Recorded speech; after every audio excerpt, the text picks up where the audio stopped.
Hello YouTube.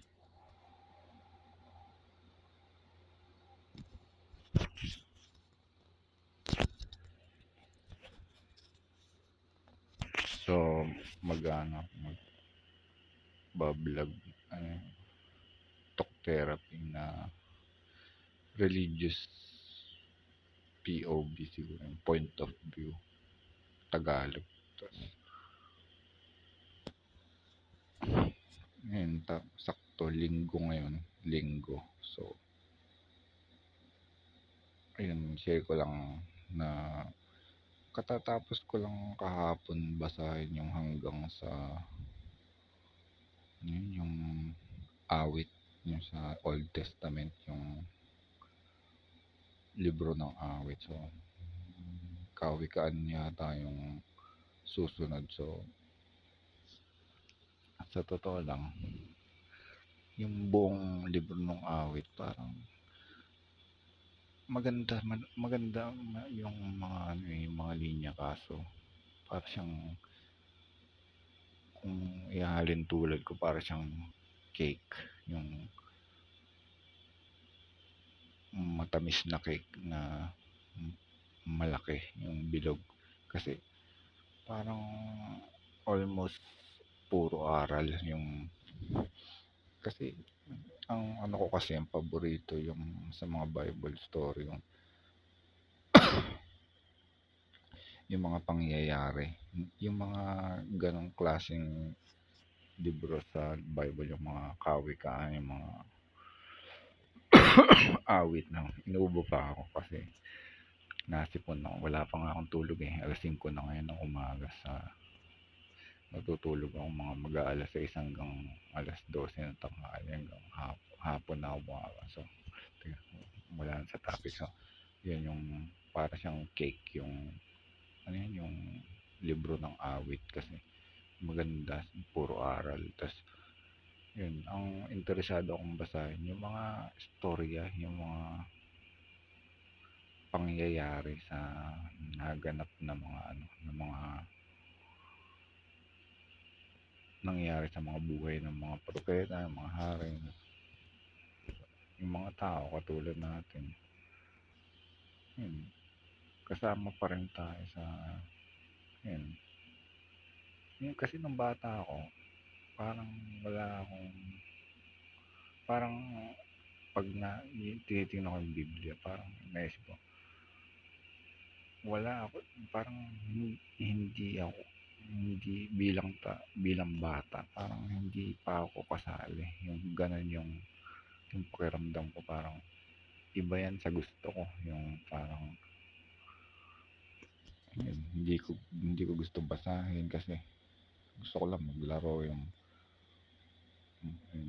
busy ako, nag-aaral ako, tapos ngayon kailangan, ngayon pagkatapos ng mag-aaral, magtatrabaho, bubuo ang sarili mong pamilya. Pero pagka pala sa Bible, andun yung pattern ng buhay ng tao, kahit anong religion mo, yung kahit sabihin mo hindi mo Diyos yung Diyos ng iba. So, bilang tao, parang pare-pareho yung Diyos na iisa na pinanggalingan. Kaya kapag ka ganun, nakikita ko yung sa mga story, yung mga ng parang pag nabasa mo, parang napapalapit ka sa Diyos, yung naintindihan mo yung yun, yung mga gusto niyang iaral.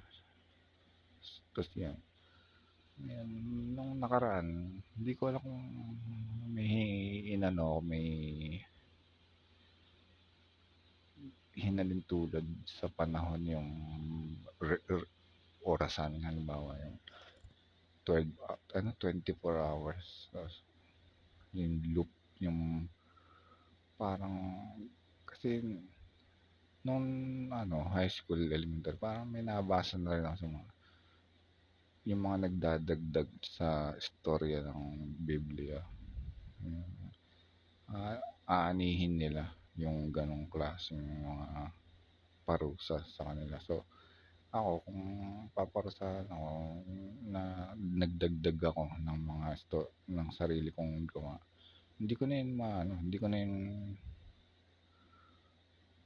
yun mapipigilan kasi nasabi ko na eh. So, yung yung nakaraan kasi sabi ko 24 hours clock. So, paano ko yung 24 hours clock naglulup sa buong kasaysayan yung oras sa buong. So, sabi ko yung isang oras, paano kung ano yan, kung 1,000 millennium yung katumbas. So, parang pointless na rin kung kasi sa isang taong katulad ko, 60 to 100 years lang yung posibleng maging buhay man, o mas maigsi, o mas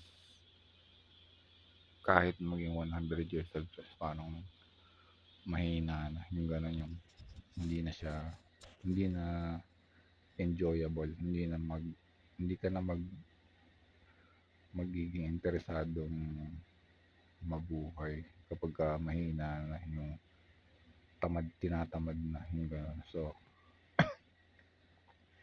pagka yun, hindi ko alam kung posibleng lumang usapin na yung gano'n, na yung time loop sa buong mundo, kung paano umiikot yung kasaysayan, kung bakit nasa disyerto yung mga yung mga ruins ng mga tao, civilization, yung mga dating civilization na naunang nabuhay sa. Kasi sabi ko, ito, dadagdagan ko na lang yung sinabi ko. Kasi wala na akong magagawa kung i-expand ko pa. Halimbawa, paano ko yung isang oras, 9,999 millennium. So, hindi eh. Pwede pa yun expand ng kahit sinong mas matatalino na. Paano kung isang segundo, 9, ayun, 9 trillion, 999 billion, 999 million, 999,000, 999, mga ganong bagay na pointless na rin kasi yun nga, kahit ganong katagal yung loop, halimbawa sa hindi na hindi na hindi na importante kasi sino bang mag-enjoy na puro paulit-ulit yung mararanasan ng ganong katagal, yung magkahalong saya saka lungkot saka pighati. Kasi kapag bata ka lang, doon mo lang mararamdaman yung yung excitement ng mag-build ng pangarap. So, ako ganun din, nagbi-build ako ng pangarap nun. Hanggang ngayon may pangarap pa rin naman ako, pero hindi na katulad ng dati na kasing kasing ganado ako na mag mag pagsikapan yung ganung mga pangarap ko sa buhay. Yung magawa ng mga instrumental guitar track, tas makapag-bike ng mahaba paulit-ulit sa. Dati nga gusto ko yung mga ayun sa madaling araw mag-bike kasi masarap yung hangin. Pero ngayon, hmm, at ayun malamig-lamig na rin mga tag-ulan na ngayon ta's 'yun parang habang tumatanda, nagkakaedad na ganito magko-40 ako. So, parang kung gano'n yung pattern halimbawa gano'n ba katagal na gusto ko gawin yung mga ginagawa kong paulit-ulit. So, hindi ko masabi na kailangan din magpahinga yung mga tumatanda. So, ewan ko yung ibang mga bata ba kung gusto nilang forever na bata sila na hindi tumatanda. Pero dati naisip ko rin siguro yun yung, oo, payag ako na hindi na ako tatanda. Tas basta malakas ako yung gano'n, yung masaya. Kaya lang sa ngayon, sa panahon ngayon, hindi hindi gano'n eh. Hindi mo masasabi na ano yun, ligtas yung pakiramdam. Kasi meron pa rin mga aksidente, di ba, mga nangyayari nakikita natin balita. Kahit ako nakakaramdam pa rin ako ng sakit sa katawan ko. So, yung mga bagay na yun, buhay, parang hindi hindi pa ngayon yung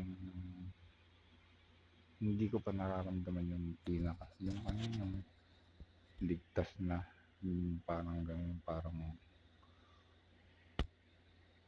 ano yun, yung ah, save na yung parang hindi ganun, hindi pa yung parang ito na yung